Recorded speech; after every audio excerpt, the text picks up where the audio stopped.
অধ্যায় জ্ঞান যোগ। আপনারা তো অনেকেই গীতা পড়েছেন। গীতার 18 অধ্যায় 700 শ্লোক, এটা হলো আপনার প্রাথমিক শিক্ষার মতো। তারপরে ভাগবত হলো উচ্চ মাধ্যমিক, 18,000 শ্লোক। তারপরে চৈতন্য চৈতামৃত হলো 24,000 শ্লোক, সেটা হলো স্নাতকোত্তর ডিগ্রি।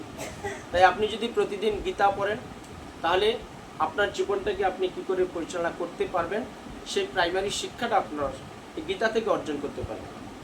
গীতায় ভগবান শ্রীকৃষ্ণ যে অপ্রাকৃত জ্ঞান দিয়েছেন, এই গীতা যদি ঠিকমতো 18 অধ্যায় 700 শ্লোক আপনি সত্যিকার অর্থে হৃদয়ঙ্গম করতে পারেন, তো আপনাকে কোনো পাশ্চাত্য শিক্ষার প্রয়োজন নেই, কোনো কলেজের শিক্ষা প্রয়োজন নেই, কোনো ইউনিভার্সিটির শিক্ষা প্রয়োজন নেই। বিদেশে যে গিয়ে অক্সফোর্ড ইউনিভার্সিটি বা বিভিন্ন ইউনিভার্সিটিগুলো আছে, সেখানেও শিক্ষা গ্রহণ করতে হবে না। ভগবান শ্রীকৃষ্ণ জ্ঞান দিয়েছেন, বিজ্ঞান দিয়েছেন, ইতিহাস দিয়েছেন, ভূগোল দিয়েছেন, সব কিছু দিয়েছেন এই গীতার মাধ্যমে। অর্জুনের মাধ্যমে সেই জ্ঞান তিনি ব্যক্ত করেছেন। তাই চতুর্থ অধ্যায় ভগবান শ্রীকৃষ্ণ জ্ঞান যুগে বলেছেন অর্জুনকে যে অজ্ঞাশ্চ শ্রদ্ধ ধানশ্চ সংস আত্মা বিনশ্যতি ন্যায়ং লোকহস্তি ন পর ন সুখং সংস আত্মানম। এটা সংস্কৃত শ্লোক। বাংলায় বলেছেন যে অজ্ঞ ও শাস্ত্রের প্রতি শ্রদ্ধাহীন ব্যক্তি কখনোই ভগবত ভক্তি লাভ করতে পারে না, সে বিনাশ প্রাপ্ত হয়। কেননা সন্দিগ্ধ চিত্ত ব্যক্তি ইহলোকে বা পরলোকে সুখভোগ করতে পারে না। বলছে যারা অজ্ঞ বা যারা শাস্ত্রের প্রতি শ্রদ্ধাহীন। অজ্ঞ কারা? যারা ডিগ্রি পাস তাদেরকে আমি জীবন অজ্ঞ বলি। যারা বিদেশে লেখাপড়ে বড় বড় ডাক্তার হচ্ছে, যারা বড় বড় ইঞ্জিনিয়ার হচ্ছে, শাস্ত্রীয় ভাষায় তারাও অজ্ঞ। কেন বলুন তো?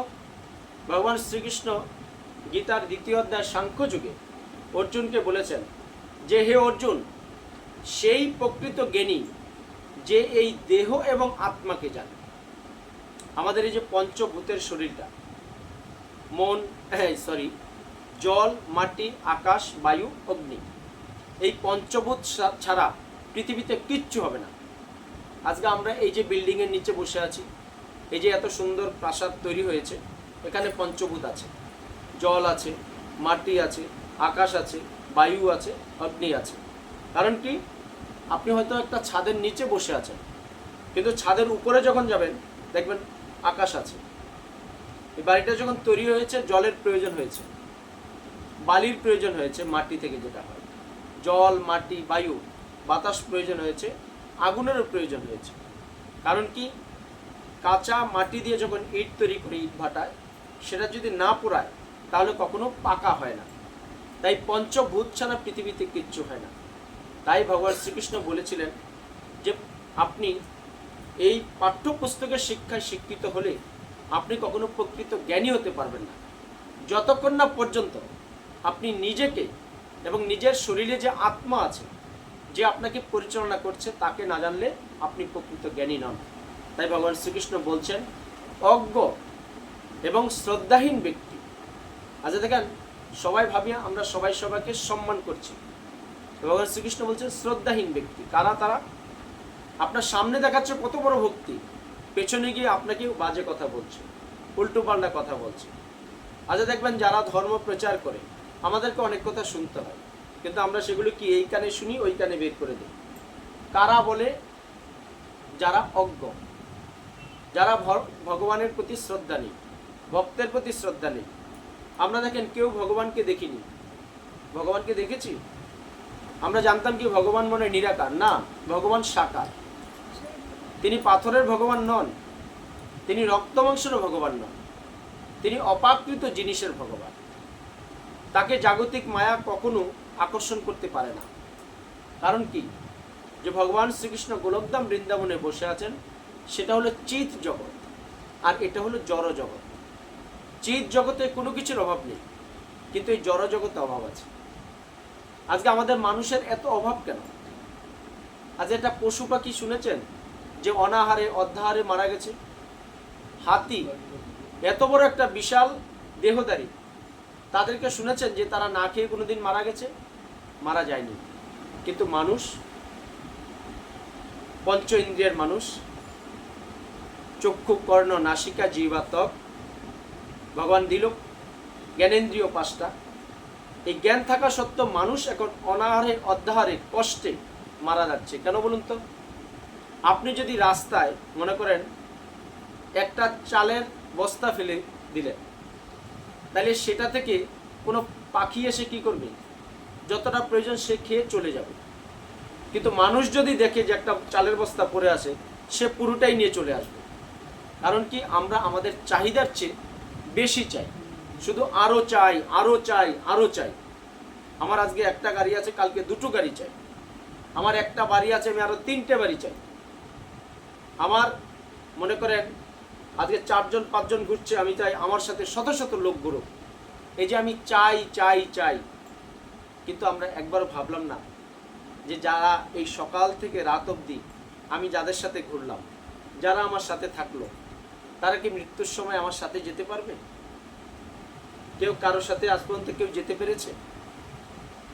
তাই আমাদের এক গুরু পরম্পরা ধারায় তিনি তার শিষ্যের বাড়িতে গেছিলেন।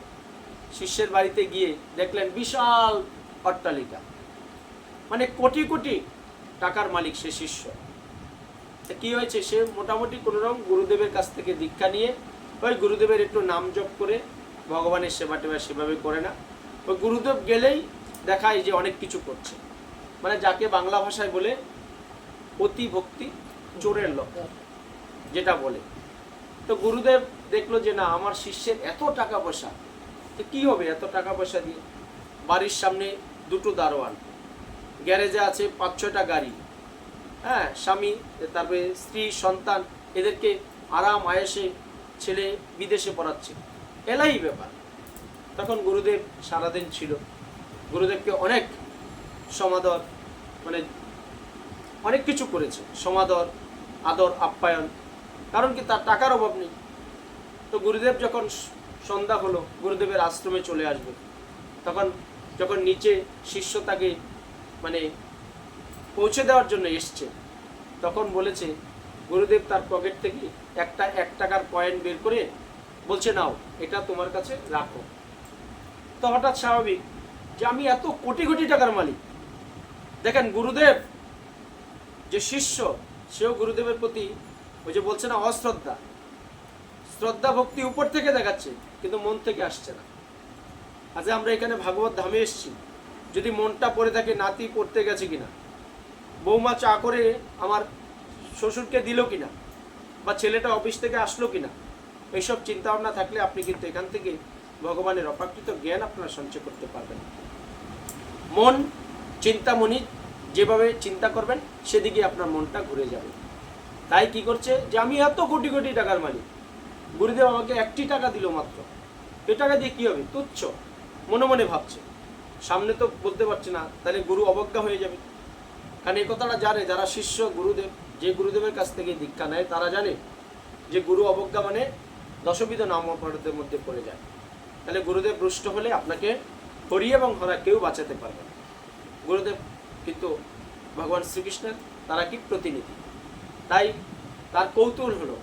তাই এক সময় যখন গেট থেকে বেরোবে তখন বলছে, গুরুদেব আপনি যদি আমার অপরাধ ক্ষমা করেন তা আমি আপনাকে একটা কথা বলতে চাই। তো বলছে, বলো, কি বলবে? তুমি আমার শিষ্য, একটা কেন 1000টা বলো, তাতে কোনো অসুবিধা নেই। বলছে, আপনি যে 1টি টাকা দিলেন এটা কবে নেবেন? বলছে, তোমার কাছে রাখো, সময় হলে আমি নেব। বলছে, গুরুদেব আপনি এত ব্যস্ত, আপনাকে 5 বছর ধরে আনার চেষ্টা করে আমি আজকে আনতে পারলাম, তো আপনার সাথে কবে আবার দেখা হবে? তো গুরুদেব তো যাচাই করার জন্য তাকে 1টি টাকা দিয়েছে। তো বলছে, মৃত্যুর পরে তোমার সাথে যখন দেখা হবে তখন আমি তোমার কাছ থেকে এই টাকাটা চেয়ে নেব, তোমার কাছে রেখে দাও। তখন আটকে উঠেছে শিষ্য, যে মানে মৃত্যুর সময় কি আমি 1টি টাকা সাথে নিতে পারবো নাকি? কেউ দেবে নাকি? যে এত আমি এই আমার বন্ধু বান্ধব, বন্ধু বান্ধব, বাবা মা এত শ্মশান ঘাটে গিয়ে পড়াচ্ছি, টাকা তো সাথে দেয় না, দেয় কি না? পোড়ানোর সময় টাকা দেয় বা দাহ করার সময় কেউ টাকা দেয়? দেয় না। তো বলছে, আমি তো 1টি টাকা সাথে নিতে পারবো না, আপনাকে আমি কি করে দেবো পরপারে গিয়ে দেখা হয়ে? বলছে, তুমি 1টি টাকা সাথে নিতে পারবে না, তুমি ভগবানের সেবা না করে, তুমি ভগবান বিদ্বেষী হয়ে তুমি এই কোটি কোটি টাকার সম্পদ কি করে বানালে? তুমি 1টি টাকা সাথে নিতে পারবে না, এই কোটি টাকা দিয়ে কি হবে? তখন সে শিষ্যের বোধোদয় হলো যে সত্যিই তো আমরা 1টি টাকাও সাথে নিতে পারবো না, তাও সারাদিন শুধু আমার গৌরবান্বিত হোক, আমি সম্মানিত হই, সবাই আমাকে দেখলে সম্মান করুক, এই চেষ্টা করে যাচ্ছে। তাই এই সমাজে যে জাগতিক, আপনি নেতা বলুন, নেত্রী বলুন, মন্ত্রী বলুন, বা সমাজে পদমর্যাদায় উন্নীত লোক বলুন, এই সম্মানগুলো কি ক্ষণস্থায়ী? আজ দেখবেন কোনো নেতা বড় নেতা হলো, কিন্তু তার যখন পাওয়ারটা চলে যায়, সে কি হয়? সাধারণ মানুষের মতো হয়ে যায়, চেয়ারের কার কোনো মূল্য থাকে না। তাই জড়জাগতিকভাবে এই উঁচু পদমর্যাদা একদম মূল্যহীন। আপনার জীবনটাকে সেভাবে আপনি গঠন করুন যে মৃত্যুর পরও যাতে আপনাকে মানুষ সম্মান করে। কাদেরকে করে? কৃষ্ণ ভক্তদের করে। আজকে আমরা সরগোস্বামীর নাম এই ভাগবত পাঠে বসে নিচ্ছি, আমরা অর্জুনের নাম নিচ্ছি, আমরা মহাপ্রভুর নাম নিচ্ছি, আমরা গুরুদেবদের নাম নিচ্ছি, শ্রী ভক্তিবেদান্ত স্বামী প্রভুপাদ যিনি ইসকন প্রতিষ্ঠান করলেন তার নাম নিচ্ছি, মহাপুরুষদের নাম নিচ্ছি।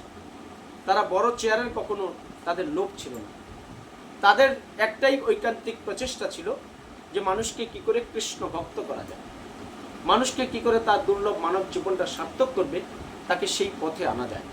তাই অজ্ঞ এবং শ্রদ্ধাহীন ব্যক্তি কখনো ভগবানকে তারা বিশ্বাস করে না এবং ভগবত ভক্তি তারা কখনো লাভ করতে পারে না। তাই বিভিন্ন শাস্ত্রে যে এই কথাগুলো বলা হয়েছে তারা কখনোই সুখী হয় না। তাই শ্রদ্ধা সহকারে শাস্ত্র সিদ্ধান্তের অনুগমন করে পরম জ্ঞান লাভ করাটাই হচ্ছে প্রতি মানুষের কর্তব্য। বলছে অজ্ঞ এবং শ্রদ্ধাহীন ব্যক্তি কখনো সুখী হয় না। আজকে আপনারা ভাববেন যে যার একটু টাকা পয়সা বেশি আছে সে মনে হয় সুখী আছে, আমার মনে হয় টাকা কম, আমি অসুখী। তাই এই নিয়ে দুজন মহিলা পাশাপাশি বসবাস করত। একজন বিশাল বড় লোক, মানে কত টাকা আছে সে গুণে শেষ করতে পারবে না, আর আরেকজন ছিল অন্যের বাড়িতে কাজ করে দিন আনে দিন খায়, কিন্তু দুজনেরই দুঃখ। তাই একদিন রাত্রে বড়লোকের বাড়িতে ক্রন্দন হচ্ছে, মহিলাটা কাঁদছে, একা তো, কারণ সারাদিন তার সাথে বিভিন্ন ধরনের বান্ধবী থাকে। তো যতক্ষণ টাকা আপনি ছেটাতে পারবেন ততক্ষণ আপনার পাশে দেখবেন মৌমাছির মতো গুড়গুড় গুড়গুড় করবে, কিন্তু টাকা যখন ফুরিয়ে থাকবে আপনার কাছে কেউ আসবে না। তাই বড়লোক মহিলা কাঁদছে শুনে ওই গরিব মহিলার কৌতূহল হলো, যে গিয়ে জিজ্ঞাসা করি ওনার কোনো অভাব নেই, অনটন নেই, হ্যাঁ, অনেক বড় বড় লোকরা সারাদিন দিন রাত ওনার কাছে আসে, ওনার আবার দুঃখ কিসের? গিয়ে প্রশ্ন করেছে যে ম্যাডাম আপনি কাঁদছেন কেন? আপনার তো কোনো কিছুর অভাব নেই। কারণ মানুষের কষ্টে থাকলে, অভাব থাকলে সে কাঁদে। বলছে আমি পরজন্মে আমি ভিখারি হতে চাই। বলছে এ আবার কি কথা, ভিখারি কেউ হতে চায় নাকি? বা আমি গরিবের ঘরে জন্ম নিতে চাই।